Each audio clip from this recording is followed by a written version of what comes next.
Hello, America. I'm Glenn Beck, otherwise known as the Atomic Blonde. Well, it must be there's a lot of dust in my hair because it's a little whiter than blonde. I have noticed that. Yeah. Oh, you've been looking at my hair? Huh? Mm-hmm. I'm just going to flip it back now.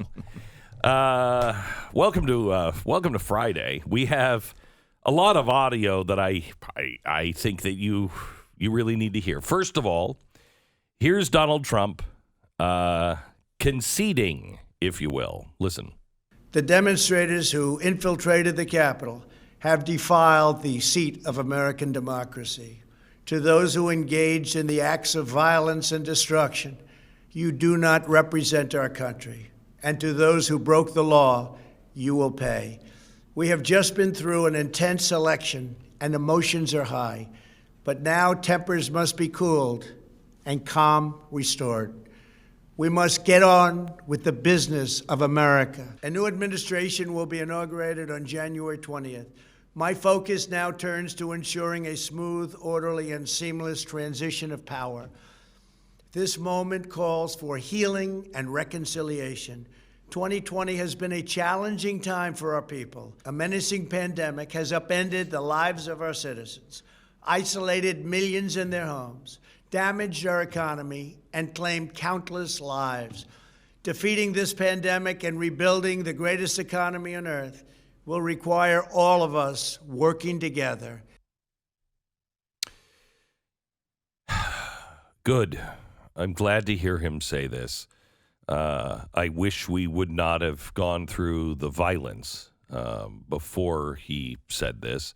I think he's damaged himself now because of what happened. Well, I can't say he damaged himself.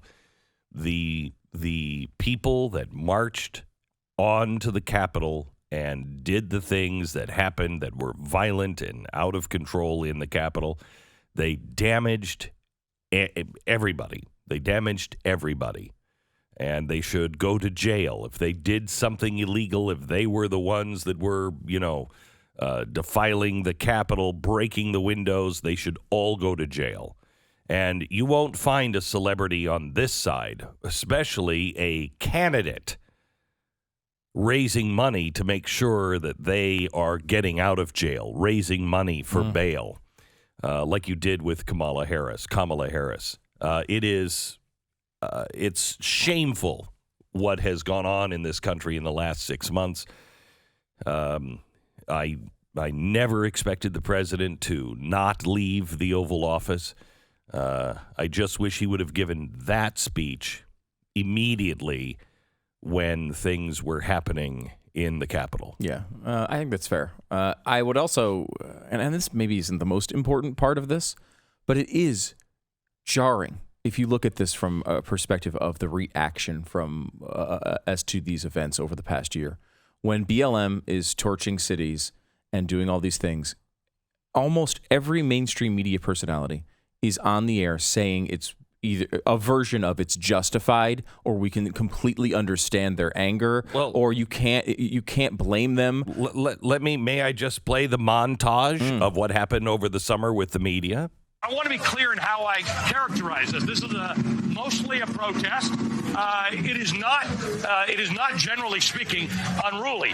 That ain't a riot, what we're seeing right now in Minneapolis. They are strictly principled anti-fascists, and they've taken a principled stand to stand against white supremacists and white nationalists wherever they may show up. I argue to you tonight, all punches are not equal morally. It says it right in the name, Antifa, anti-fascism, which is what they were there fighting. Listen, there's, no organization is perfect. There was some violence. Any reasonable person would say we shouldn't be destroying other people's property, but these are not reasonable times. But thank goodness for the looters, man. And please, show me where it says that protests are supposed to be polite and peaceful. I don't care that much about statues. Shouldn't that be done by a commission or the city council, not a mob in the middle of the night throwing it into the harbor? People will do what they do. What you're seeing behind me is one of multiple locations that have been burning in Kenosha, Wisconsin. Do not get it twisted and think that, this is some something that has never happened before, and then this is so terrible, and where are we, and these savages and all of that.